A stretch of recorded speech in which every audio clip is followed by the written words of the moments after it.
ಹೊಸನಗರದಲ್ಲಿ ಅದ್ದೂರಿ ಪತ್ರಿಕಾ ದಿನಾಚರಣೆ. ಹಿರಿಯ ಪತ್ರಕರ್ತರಿಗೆ ಸನ್ಮಾನ, ಪತ್ರಿಕಾ ಕ್ಷೇತ್ರದ ಸಾಧಕರಿಗೆ ಗೌರವ, ಮೃತ ವಿತಕರ ಕುಟುಂಬಕ್ಕೆ ರು10,000 ನೆರವು.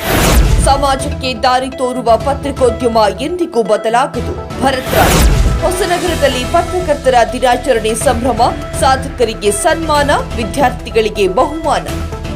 ಪತ್ರಿಕಾ ಕ್ಷೇತ್ರದಲ್ಲಿ ಎಷ್ಟೇ ಹೊಸ ತಂತ್ರಜ್ಞಾನ ಬಂದರೂ ಪತ್ರಿಕೋದ್ಯಮದ ಮೂಲ ಆಶಯ ಮತ್ತು ಸಮಾಜ ಸೇವೆಯ ಬದ್ಧತೆ ಎಂದಿಗೂ ಬದಲಾಗುವುದಿಲ್ಲ ಎಂದು ಹೊಸನಗರ ದಂಡಾಧಿಕಾರಿಯಾದ ಭರತ್ರಾಜ್ ಅವರು ತಿಳಿಸಿದರು. ಪಟ್ಟಣದ ಸೀತಾರಾಮಚಂದ್ರ ಸಭಾಭವನದಲ್ಲಿ ಕರ್ನಾಟಕ ಕಾರ್ಯನಿರತ ಪತ್ರಕರ್ತರ ಸಂಘದ ಹೊಸನಗರ ಘಟಕದ ವತಿಯಿಂದ ಆಯೋಜಿಸಲಾಗಿದ್ದ ಪತ್ರಿಕಾ ದಿನಾಚರಣೆ ಹಾಗೂ ಸಾಧಕರ ಸನ್ಮಾನ ಕಾರ್ಯಕ್ರಮವನ್ನು ದೀಪ ಬೆಳಗುವ ಮೂಲಕ ಉದ್ಘಾಟಿಸಿ ಅವರು ಮಾತನಾಡಿದರು.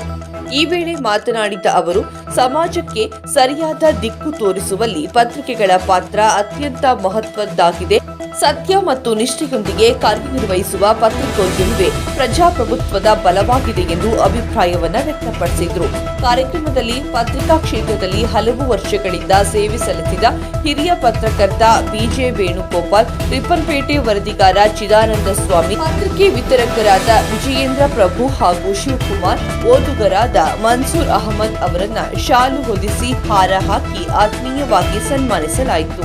ಅಲ್ಲದೆ ಇತ್ತೀಚೆಗೆ ನಿಧನರಾದ ಪತ್ರಿಕೆ ವಿತರಕರಾದ ಶಂಕರ್ ಶೆಟ್ಟಿ ಅವರ ಕುಟುಂಬಕ್ಕೆ 10,000 ರೂಪಾಯಿ ಆರ್ಥಿಕ ನೆರವನ್ನು ನೀಡಲಾಯಿತು.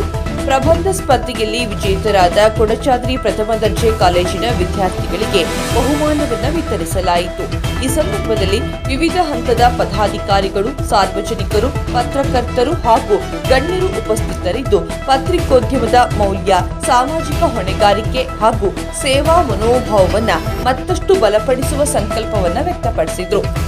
ತಾಲೂಕು ಅಧ್ಯಕ್ಷ ರವಿ ನಾಗರಕೊಡಗೆ ಅವರ ಅಧ್ಯಕ್ಷತೆಯಲ್ಲಿ ನಡೆದ ಕಾರ್ಯಕ್ರಮದಲ್ಲಿ ರಾಜ್ಯ ಘಟಕದ ನಿರ್ದೇಶಕ ಎಸ್ ರವಿಕುಮಾರ್, ಜಿಲ್ಲಾ ಘಟಕದ ಉಪಾಧ್ಯಕ್ಷರಾದ ಹುಚ್ಚುರಾಯಪ್ಪ ಹಾಗೂ ಸತ್ಯನಾರಾಯಣ, ಜಿಲ್ಲಾ ಸಮಿತಿ ನಿರ್ದೇಶಕ ರವಿ ಬಿದನೂರು, ಗ್ಯಾರಂಟಿ ಅನುಷ್ಠಾನ ಪ್ರಾಧಿಕಾರದ ತಾಲೂಕು ಅಧ್ಯಕ್ಷ ಚಿದಂಬರ ಹೂವಿನಕೋಣೆ ಸೇರಿದಂತೆ ಹಲವು ಗಣ್ಯರು ಉಪಸ್ಥಿತರಿದ್ದರು. ಕಾರ್ಯಕ್ರಮವನ್ನು ಪ್ರಧಾನ ಕಾರ್ಯದರ್ಶಿ ಅಶ್ವಿನಿ ಪಂಡಿತ್ ನಿರೂಪಿಸಿದ್ರು. ಉಪಾಧ್ಯಕ್ಷ ಪರಶುರಾಮ್ ಅವರು ಸ್ವಾಗತಿಸಿದ್ರು. ಶಶಿಕುಮಾರ್ ಅವರು ವಂದಿಸಿದ್ರು. ಪತ್ರಿಕಾ ಕ್ಷೇತ್ರದ ಹಿರಿಯ ಸಾಧಕರಿಗೆ ಗೌರವವನ್ನು ಸಲ್ಲಿಸಿದ ಈ ಕಾರ್ಯಕ್ರಮ ಅರ್ಥಪೂರ್ಣವಾಗಿ ನೆರವೇರಿದ್ದು ಸಾರ್ವಜನಿಕರ ಮೆಚ್ಚುಗೆಗೆ ಪಾತ್ರವಾಗಿತ್ತು.